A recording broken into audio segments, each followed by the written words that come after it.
Hello, everyone.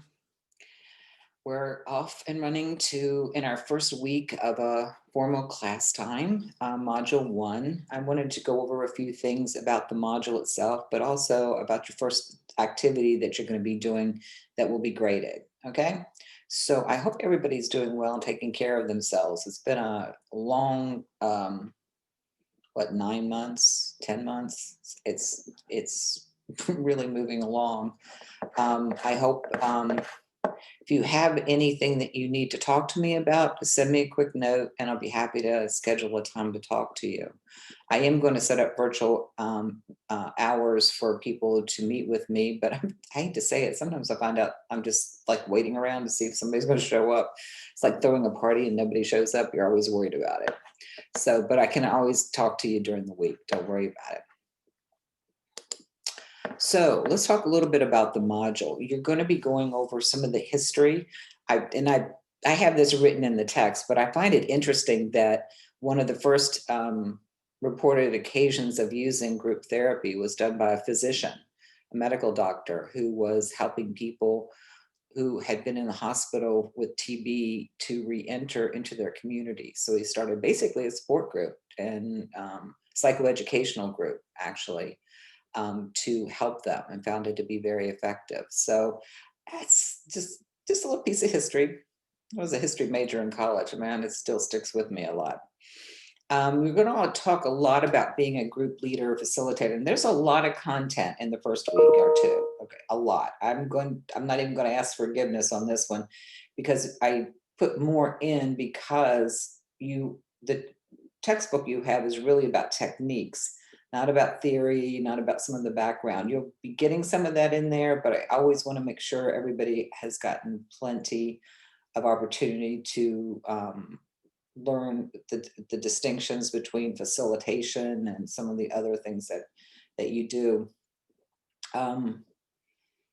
I also vary and repeat the information by using text-based instruction, activities, as well as videos that I can find that are really good, okay? So we're going to talk about how do we create successful groups. Nothing worse than when you're working hard and you realize that the group is hardly working. And so we want to make sure that everybody has a chance to understand the elements of a successful group. We're also going to talk about self-disclosure. It's a sticky wicket to talk about yourself or an experience that may facilitate somebody else's growth. So you really have to think hard about what it is that you're willing to disclose. And number one, willing to disclose, but number two, does it actually move anything forward? Or are you just trying to like prove you're one of the people? I don't, you just have to make a decision, and we'll go over some of that. We'll continue to talk about it too. We'll talk about the actual leadership skills. I have a video from Tony Robbins, which is a little outside the counseling world, but he talks about servant leadership. And it's a concept that a former provost, when I was department chair here, introduced me to. And I find it to be a very, it's a really incredibly great orientation as a therapist to think about how we serve our clients in our leadership style. And again, then we go to leadership styles. So we talk a little bit about what our styles might be and what characteristics we want to develop as a leader. Creating a community. Obviously, groups become communities. They're little microcosms of a greater world or a greater challenge in people's lives. So being able to create that sense of community is important. We're also going to talk about how do you get started with a group. Now, you're going to have a larger group project where you're actually going to design your own group. And I want to make sure that you pay attention to all of these elements and that you go back, you gather what you need from these lectures to create your group in an effective way. And then we'll talk about setting group norms, and we'll do them for ourselves, for our class. One of the discussion posts is about how do we, what kind of group norms do we want to have? What kind of rules do we want to have around behavior, about interactions, reliability, transparency, all of those things. I put this up because I actually like to put a few pictures in every once in a while in the lectures anymore, just to, mm, I think there's something about a visual that can cement some ideas in your head. And I was looking at this one because there's a series of these, and I purchased a subscription to a stock photo place, and because then the model signatures and everything this is an everyday ethics issue. You don't want to use material that you haven't gotten approval for. Now, in education, we do it a lot. It's sort of like we're protected as long as we're using it within the classroom and not widely disseminating it. But I went ahead and because I was doing another project, went ahead and bought a subscription. So these are all models. The models have signed off on their use of their image in the situation. Um,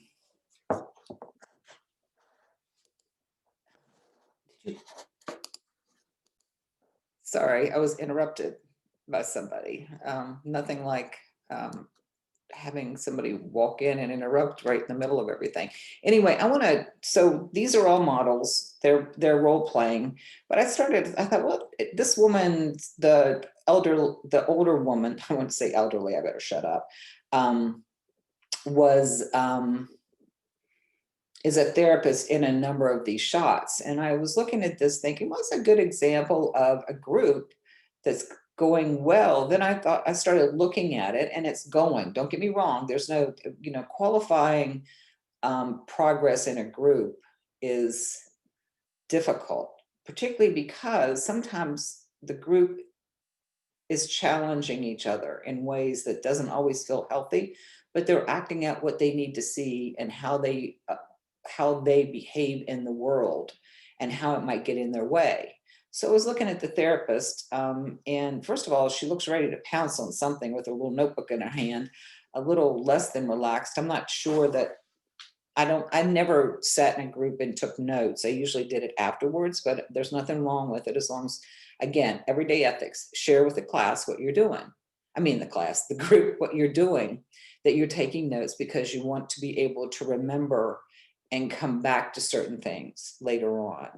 Explain why you're doing it. Don't just walk in with a pad of paper and pencil and freely start taking notes.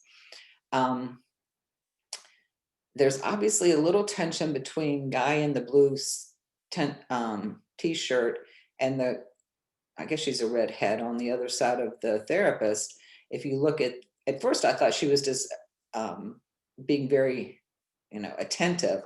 Then I realized she's got a little bit of an attitude on her expression on her face. There's been some sort of, and he doesn't exactly look happy looking at her. I'm going to assume this is not a group of couples because it's an uneven number of people in the room. We have one person who's very, very attentive, or actually two or three of them are very attentive. So they're observing what is going on. Now, as a therapist, you would use this opportunity to work through what's going on with these two, and then include the rest of the group in an observation of how this may have served them or how they may have dealt with the issue differently.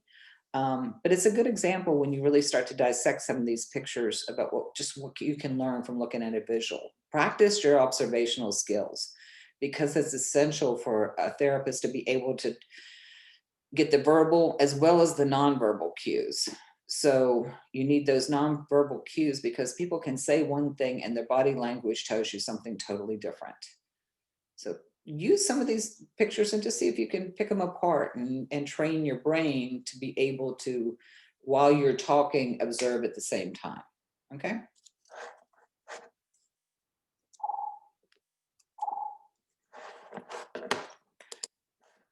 So I want to talk a little bit about the first, in about 3 weeks, you're going to be set up in groups of 3. Now, in the past, we've done groups of 4 or 5.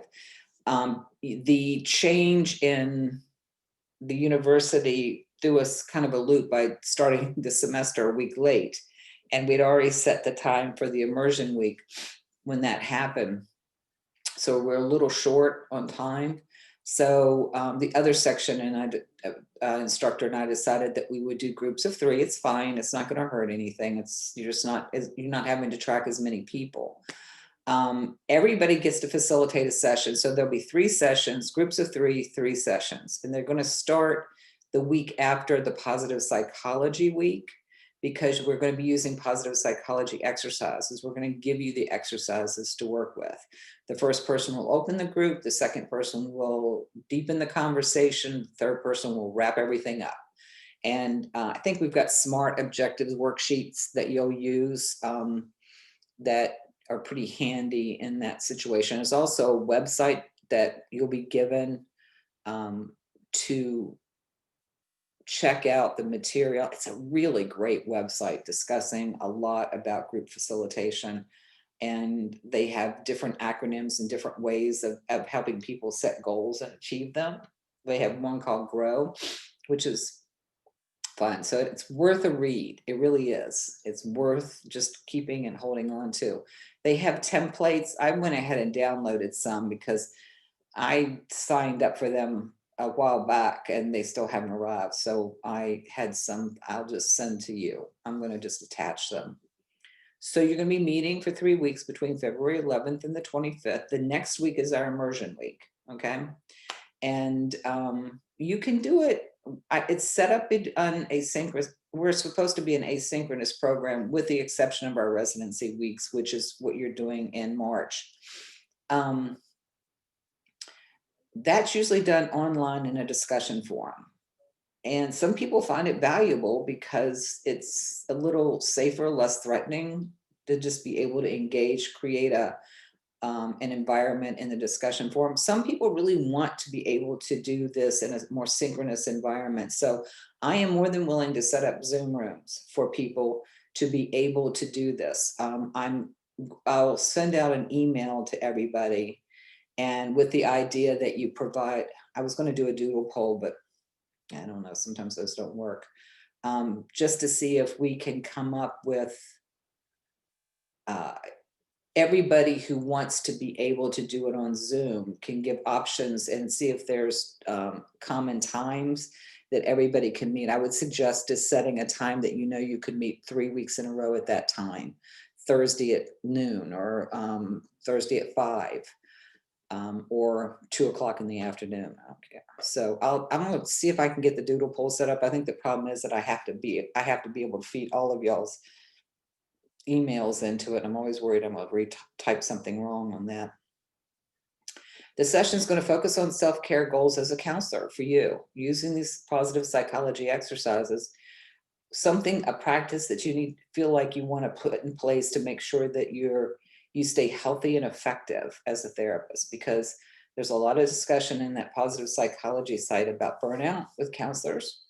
And it's true. It's very true. I've met quite a few that have needed to take a break for a while. You're going to do self-assessments of yourself as a participant and as a facilitator of a group in the journal. There's a journal function in the course, and you're going to be responding to some questions in that. Okay. All right. That's a little bit about the small groups, and I'll send out more information, and I'll open up a discussion post so that you can ask questions about it as well, and everybody else can see it. All right.